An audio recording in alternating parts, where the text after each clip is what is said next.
யோபுவின் புஸ்தகம் 8வது அதிகாரம் அதனுடைய 7வது வசனத்தை நாம் வேகமாய் வாசிக்க கேட்போம். உம்முடைய துவக்கம் அற்பமாய் இருந்தாலும் உம்முடைய முடிவு சம்பூரணமாய் இருக்கும் என்று கர்த்தர் சொல்றார். எத்தனை பேர் ஆமென் சொல்றீங்க?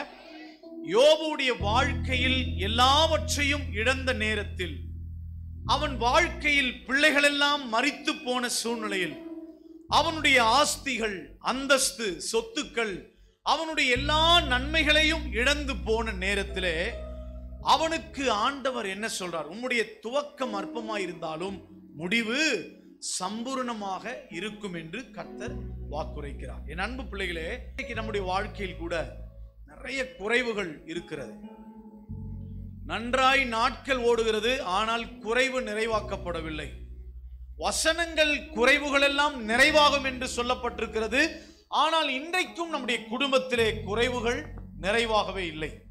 ஒரு சம்பூர்ண ஆசீர்வாதம், சம்பூர்ணமான மகிமை, சம்பூர்ணமான மேன்மையை கர்த்தருடைய கரத்திலே நாம் இன்றைக்கு பெற்றுக்கொள்ளாமல் இருக்கிறோம். பிரச்சனை, பாடுகள், உபத்திரவங்கள், அற்புதத்தை ஆண்டவர் செய்வார் என்று நம்புகிறோம்.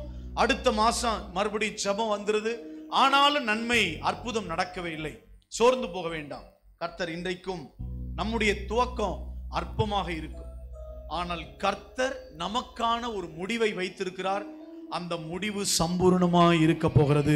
கைத்தட்டி கர்த்தருடைய நாமத்தை எல்லாம் மகிமைப்படுத்துங்க பார்க்கலாம். நல்ல உற்சாகமா கைத்தட்டுங்க பார்க்கலாம். சகரியாவின் தீர்க்க தரிசன புஸ்தகம் 4வது அதிகாரம் அதனுடைய 10வது வசனத்தை நாம் வேகமாய் வாசிக்க கேட்போம். சகரியா 4வது அதிகாரம் 10வது வசனத்தை வேகமாய் வாசிக்க கேட்போம். அற்பமான ஆரம்பத்தின் நாளை யார் அசட்டை பண்ணலாம்? போதும்.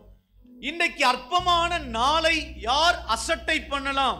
மேன்மை இல்லாமல் இருக்கலாம், ஆசீர்வாதம் இல்லாமல் இருக்கலாம், நாம் எடுக்கிற காரியங்கள் எல்லாம் தோல்வி அடைந்து வாழ்க்கையிலே சம்பூர்ணத்தின் நிறைவு இல்லாமல் ஒரு துவக்கமே ஃபெயிலியராக இருக்கலாம். ஆனால் இந்த நாளை யார் அசட்டை பண்ண முடியும்? இந்த அற்பமான ஆரம்பத்தை யார் அசட்டையாய் பேச முடியும்? பேசுறோம், பேசிக்கொண்டே இருப்பான். ஆனால் நம்முடைய நோக்கம், நம்முடைய எண்ணம், நம்முடைய லட்சியம், நம்முடைய ஜெபம், நம்முடைய விசுவாசம், கர்த்தர் நம்முடைய முடிவை சம்பூர்ணமாய் தேவன் மாற்றி கொடுக்க போகிறார். இந்த மாதத்தின் முடிவுக்குள்ளே நம்முடைய காரியத்தை கர்த்தர் சம்பூர்ணமாக்கி கொடுப்பார். நம்முடைய தொழிலிலே, நம்முடைய குடும்பத்திலே, நம்முடைய சகல காரியத்திலே கர்த்தருடைய ஆவியானவர் ஒரு சம்பூர்ணத்தை கட்டளையிடுவார். எத்தனை பேர் ஆமென் சொல்றீங்க?